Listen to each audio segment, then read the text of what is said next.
You know, you ever wonder, anybody in here?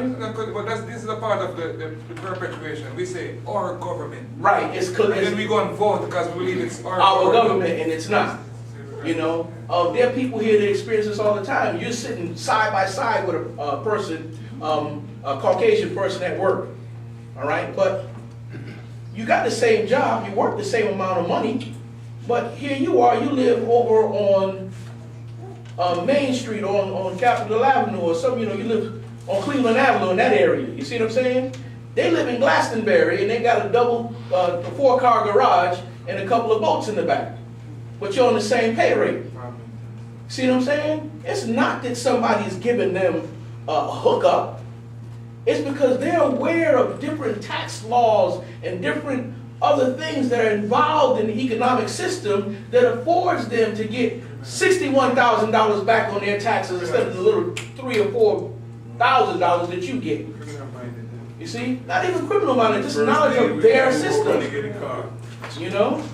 So how, I'm sorry, go ahead, Patty. I was gonna say that our problem is we're very generous people. Now, the generosity is a good thing when applied in the right way. But we will let somebody come in, that's part of the negative generosity, into our neighborhood and do any other thing. We will give up our businesses. You want to know how do we go from having how many businesses that we had down to nothing? Huh? The brother said 900. And 900 down to zero. Well, you know, we're very generous. We give things over, in my opinion. So something is fundamentally wrong. And see, and I guess this is what I'm trying to see if in the audience there is a thinking on how we address it, and then how do we get from where we are now, where we are so divided and fragmented, and we are always combative with one another, but not so combative with those who might be destroyed. So the questions or the issues to me seem to be, how do we bridge, you know, this gap? You know, I mean, we could talk about it endlessly, you know, and I could show other DVDs. But the question really that we have to wrestle with, I think there's a fair amount of understanding in terms of where we are right now. The question is, how do we move from that in a concrete way towards something that we understand is better and is producing some sort of real results that improve where we are. So, I can't answer the whole question, but I know if you don't know where you're coming from, then you don't know where to go. So we have to know our history, and we have to really keep teaching it, because we teach them that Columbus has discovered the world, and that's what we're teaching our children. It's not really empowering them, it's not giving them any self-pride, any self-determination, any thinking of, you know, the self-development, because we keep teaching them history of the slave master, the colonizer. We keep showing them as the gods. We put up pictures of them all over the place, and we see and we praise them. We don't praise, or we don't put up black pictures of Marcus Garvey and Martin Luther King and all these people. We don't even put Jesus as black. So we don't see no power within ourselves. We don't even see no reason to live. You know, we just wait to die and go to heaven because that's what they teach us. Mm-hmm. And I learned that lies has destroyed us from the beginning, and we believe in them. You see, we believe that we're not worthy enough, and that we're not good enough, and God don't love us. We still believe it because we're still living in that way today. can I? Yeah. Go ahead, see. Yeah, I just wanted to say, y'all killing me with the we. With the we this, we that, we this, and we that. You know, that's exactly what put, if there was us, that's exactly what put us in the position that we're in right now. I got like, it's a perfect segue to these statements. As I was watching, I just kind of jotted down about 7 statements. I just want to like kind of read to y'all, if you don't mind. First thing, racism was used to enslave black people, not because they were black, but because of their cultural conditions that made them good workers. So the racism was used as a psychological way to enslave them. Okay, 2, the purpose of slavery was to build a country off of cheap labor, nothing else. Okay, in my humble opinion. 3rd thing, racism has kept black people down since slavery, but it has also kept poor white people focused on controlling the niggers. Okay?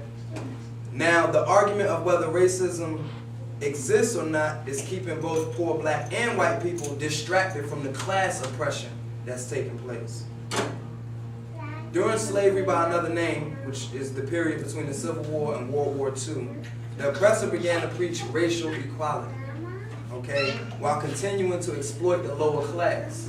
So now we are assimilating our culture into a culture that don't exist.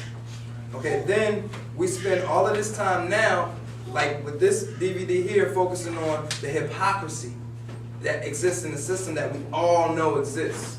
Okay, the discussion in the film is one that black people already understand and have known for decades. What they don't understand is how the welfare system disenfranchises all people within the lower class. It can't focus on global issues because we spend so much time focusing on these domestic issues, this little 300 years of slavery that took place in this country when we're in one age. All of this is taking place in one age, in one 2,500-year cycle. All of this. There's so much within this one age that we're not focusing on, okay? Now, I challenge those people in the film, with the exception of Brother Steve Perry, I do want to say, because he is doing something, to announce what it is they do on a weekly or a monthly, on a daily basis to fight this problem. And with that, www.lookitupmovement.com, that's our website, lookitupmovement.com. This is what we do on a daily basis to fight this issue. We take what I call the Obama approach. Forget, act like nothing happened, and teach the reality. Okay, there was only 300 years of slavery, man. There's only 400 years of this racism in this country when there's millions of years of black history, period, that we could be teaching people to give them a global worldview. And then when they're, our kids especially, and then when they're confronted with this racism issue, it becomes that big to them. And then finally, I just wanted to say, these guys attacked Tupac, the Honorable Tupac Amaru Shakur, as if he was a serious criminal. First off, his name, Tupac Amaru, he is the 4th of 4 or 5 generations of revolutionaries who was named Tupac Amaru. It started with the Incas who was here, black people who was here fighting for our liberation, Tupac Amaru. His mother was Afeni Shakur, who was a serious Black Panther revolutionary. I'm sure everybody in here understand that. But the thing is, he was the inheritor of a legacy that had been spawned when Malcolm said, by any means necessary. That by any means necessary attitude is what made Pop the way he was. And if you listen past the niggas and the curse words and everything, and you look at his Thug Code of Ethics and you read his book, you'll find that he was on the same level that Malcolm was and that Huey was and that the Black Panther Party for Self-Defense was. That's why we uphold Pop so much. And we uphold Big so much because he was a reflection of what happened. Many of us believe the FBI killed Tupac Shakur, and then they killed Biggie to make it seem like the thing happened. So that's why we always put Big and Pop where they are as hip-hop, you know, as people in the hip-hop culture. And I just wanted to say that. This might be a good time to kind of segue in terms of one of the main goals, you know, of this kind of workshop is to see if we can, in a permanent way, begin to put together youth culture, and I'll say myself, and who are seniors, and to see if we can begin to marry, you know, the youth culture to the senior culture. And I think if we are successful, you know, at doing this in a concrete and ongoing way, we begin to solve some of the problems, you know, that we say we want to solve. If we cannot move from just talking, you know, about it, then we become just another part, you know, of the conversation. So in a real sense, one of my major goals is to see that we have an ongoing exchange between those who have lived